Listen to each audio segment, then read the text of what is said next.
Hindi nagbibiro at seryoso ang mga Japanese promoters ni Casimero. Naibigay dito ang quality training para sa ating pambatong si Cuadro Alas. Dahil maliban na personal na minomonitor ngayon nitong si Ishitaru Ihishi ng A-Sign Boxing Promotion ang ating pambato sa kanyang ongoing training sa Ormoc, ay nagpadala pa ng karagdagang spar mates mula bansang Japan ang promoter nitong si Masayuki Ito. Sa madaling salita po, ang dalawang spar mates ngayon ni Alas ay nagsasalit-salitan ngayon upang hindi gaanong mabugbog ni Cuadro Alas.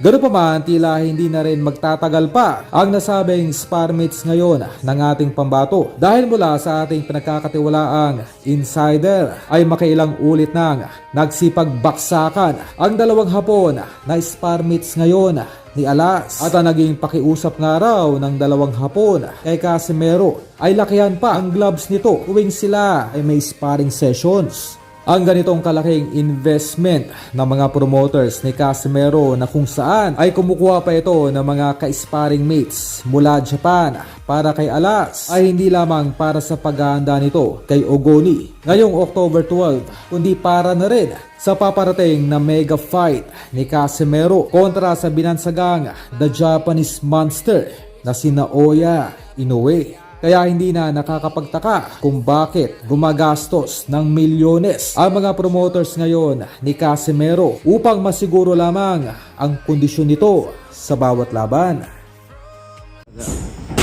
Ayan o, yung lakas na yan o. Nakita nyo naman yung ano o. Pag pumuntok o.